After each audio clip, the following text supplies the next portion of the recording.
നമസ്കാരം, എല്ലാവർക്കും യാമി & Co എന്ന ഞങ്ങളുടെ ചാനലിലേക്ക് സ്വാഗതം.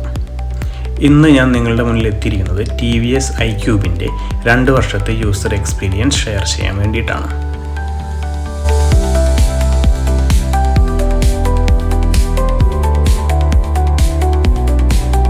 വർദ്ധിച്ചു വരുന്ന ഇന്ധനവിലയിൽ ഏതൊരു സാധാരണക്കാരൻ്റെയും ഒരു മോഹമാണ് ഒരു ഇലക്ട്രിക് ഇരുചക്ര വാഹനം.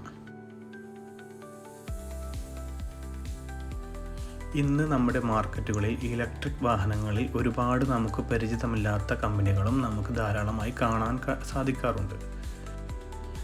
അത്തരം സാഹചര്യങ്ങളിൽ നമുക്ക് ഒരു വിശ്വസിച്ച് വാങ്ങിക്കാൻ കഴിയുന്ന ഒരു വാഹനമാണ് ഈ TVS iQube.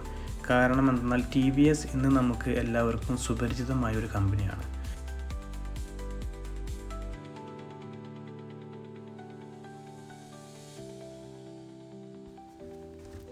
ഈ വാഹനം ഞാൻ വാങ്ങിയതിന് ശേഷം ഇപ്പോൾ 24,000 കിലോമീറ്റർ പിന്നിട്ടു.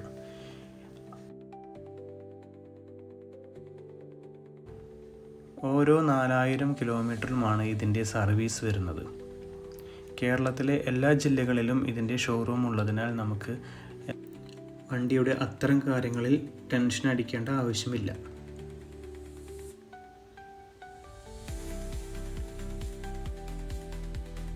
ഈ വാഹനം നമ്മൾ ഓടിച്ചുകൊണ്ടിരിക്കുന്ന സമയത്ത് നമുക്ക് ബ്രേക്കിന് പകരം ആക്സിലേറ്റർ മുഴുവനായി നമ്മൾ വിട്ട് കഴിഞ്ഞാൽ ഇതിൻ്റെ റിവേഴ്സ് ചാർജിങ് നടക്കും. അതായത് ഇപ്പോൾ നമ്മൾ വാഹനം ഓടിച്ചുകൊണ്ടിരിക്കുമ്പോൾ അതിൽ നിന്ന് ആക്സിലേറ്ററിൽ നിന്നും കൈയെടുത്താൽ ഓട്ടോമാറ്റിക്കായി വണ്ടിയിൽ ബാറ്ററി ചാർജ് കയറുന്ന സംവിധാനമാണത്. ഇതുകൂടാതെ ഇതിൽ എക്കോ മോഡുമുണ്ട്, സ്പോർട്സ് മോഡുമുണ്ട്. എക്കോ മോഡ് ഇട്ടാൽ നമുക്ക് 52 കിലോമീറ്റർ വരെ സ്പീഡിൽ പോകാൻ കഴിയും. ഇതിൽ 54-55 കിലോമീറ്റർ കാണിക്കുന്നത് ഇത് ഇറക്കമുള്ള സ്ഥലമായതിനാലാണ് അങ്ങനെ കാണിച്ചത്. സാധാരണ 52-ൽ കൂടുതൽ എക്കോ മോഡിൽ നമുക്ക് പോകാൻ കഴിയില്ല. പക്ഷേ ജസ്റ്റ് ഒന്ന് ബട്ടൺ പ്രസ് ചെയ്ത് കഴിഞ്ഞാൽ ഉടനെ വണ്ടി നമ്മളെ വലിച്ചു കൊണ്ടുപോകുന്ന പോലെ നമുക്ക് തോന്നും. ഇതിൻ്റെ ഹാൻഡ്ലിങ്ങും ബ്രേക്കിങ്ങും എല്ലാം അടിപൊളിയാണ്. ഈ വാഹനം വളരെ വേഗതയിൽ സ്പീഡ് കൂടുകയും അതുപോലെ തന്നെ ബ്രേക്കിംഗ് വളരെ മികച്ചതുമാണ്. ഇനി എത്ര കിലോമീറ്റർ ഓടും, ഇനി എത്ര ബാറ്ററി ഉണ്ട് എന്നതൊക്കെ ഇത് മീറ്ററിൽ കാണിക്കുന്ന അതേ കിലോമീറ്റർ നമുക്ക് ഓടാൻ സാധിക്കും.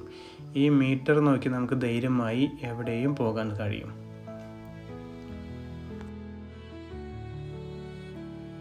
ഈ നീല നിറത്തിൽ മീറ്ററിൽ കാണുന്നതാണ് നമ്മുടെ വാഹനത്തിൽ റിവേഴ്സ് ചാർജിങ് നടക്കുന്നത്.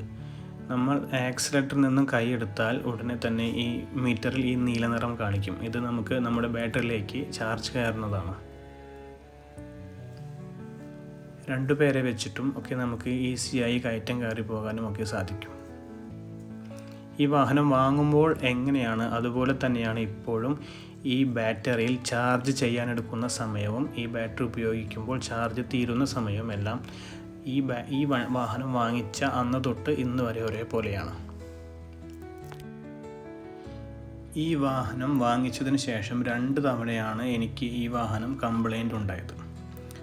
ആദ്യത്തെ തവണ ഈ വാഹനം സ്റ്റാർട്ട് ആകാതിരിക്കുകയാണ് ഉണ്ടായിരുന്നത്. അതായത് ഇതിൻ്റെ മീറ്ററിലേക്കുള്ള കറണ്ട് കണക്ഷൻ കട്ടായതായിരുന്നു കാരണം. അത് ഞാൻ ഷോറൂമിലേക്ക് വിളിച്ചു പറഞ്ഞപ്പോൾ അവരുടെ ഭാഗത്തു നിന്ന് വളരെ മാന്യമായ പ്രതികരണമാണ് ഉണ്ടായിരുന്നത്. ഈ വാഹനത്തിൻ്റെ കംപ്ലൈൻറ്റ് ഞാൻ വിളിച്ചു പറഞ്ഞ ഏതാനും മണിക്കൂറുകൾക്കകം തന്നെ എന്നെ അവർ തിരിച്ചു വിളിച്ച് ഈ വാഹനം ഷോറൂമിലേക്ക് കൊണ്ടുപോകാനുള്ള കാര്യങ്ങൾ ഏർപ്പാട് ചെയ്തു. അവരുടെ ഒരു വാഹനം എൻ്റെ വീട്ടിലേക്ക് പറഞ്ഞയക്കുകയും ചെയ്തു. തുടർന്ന് അവർ വാഹനം വണ്ടിയിൽ കയറ്റി കൊണ്ടുപോയി അവിടെ നിന്നും എന്നെ ഫോണിൽ വിളിച്ച് പറഞ്ഞത് ഈ വാഹനത്തിൻ്റെ മീറ്ററിലേക്കുള്ള കറണ്ട് കണക്ഷൻ കട്ടായതാണ് കാരണം. അത് അവർ ഉടനെ തന്നെ ചെയ്ത് വണ്ടി തിരിച്ചു വിടാമെന്നാണ് പറഞ്ഞത്. അങ്ങനെ ആദ്യത്തെ ആ കംപ്ലൈൻറ്റ് വളരെ ഈസിയായി തന്നെ അവർ പരിഹരിച്ച് തന്നുവെങ്കിലും എനിക്ക് രണ്ടാമതുണ്ടായ പ്രശ്നം എന്താണെന്നാൽ ഈ മീറ്ററിൽ ഒരു സ്പാനർ ചിഹ്നം കാണിച്ചു. നമുക്ക് വണ്ടി ഓടാനൊന്നും ബുദ്ധിമുട്ടുണ്ടായിരുന്നില്ല, പക്ഷേ വാഹനത്തിൽ ചാർജ് കയറൊന്നുണ്ടായിരുന്നില്ല.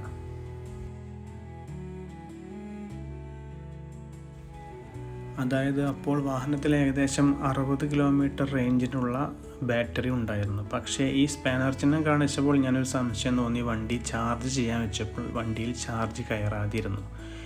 ഉടനെ ഞാൻ കമ്പനിയുമായി ബന്ധപ്പെട്ടപ്പോൾ അവിടെ നിന്നും അവർ പറഞ്ഞത് വാഹനം ഓടിച്ചുകൊണ്ട് ഇങ്ങോട്ട് കൊണ്ടുവരാൻ സാധിക്കുമെങ്കിൽ കമ്പനിയിലേക്ക് കൊണ്ടുവരാനാണ് അവർ പറഞ്ഞത്.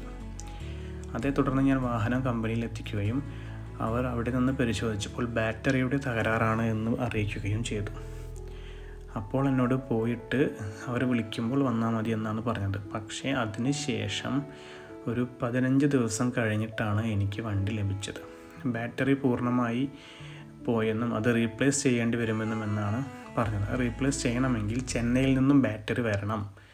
കമ്പനിയിൽ നിന്ന് ഔദ്യോഗികമായി അതിൻ്റെ ഒരു ഇത് കിട്ടിയാൽ മാത്രമേ അവർക്ക് ബാറ്ററി മാറ്റി വയ്ക്കാൻ സാധിക്കൂ എന്ന് പറഞ്ഞു. അങ്ങനെ ഒരു 15 ദിവസം കഴിഞ്ഞാണ് എനിക്ക് വാഹനം തിരികെ കിട്ടിയത്. തിരികെ കിട്ടിയതിന് ശേഷവും അവർ വിളിച്ച് ഇതിൻ്റെ എല്ലാ ഫീഡ്ബാക്കും എന്നോട് ചോദിച്ചുകൊണ്ടേയിരുന്നു.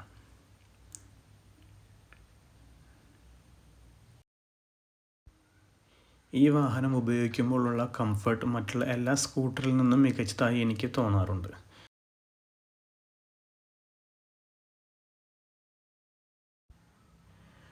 അതുകൊണ്ട് തന്നെ TVSൻ്റെ iQube വാങ്ങിക്കാൻ നിൽക്കുന്ന ഒരാളോട് ഇത് ധൈര്യമായി വാങ്ങിക്കോളാൻ എനിക്ക് പറയാൻ സാധിക്കും.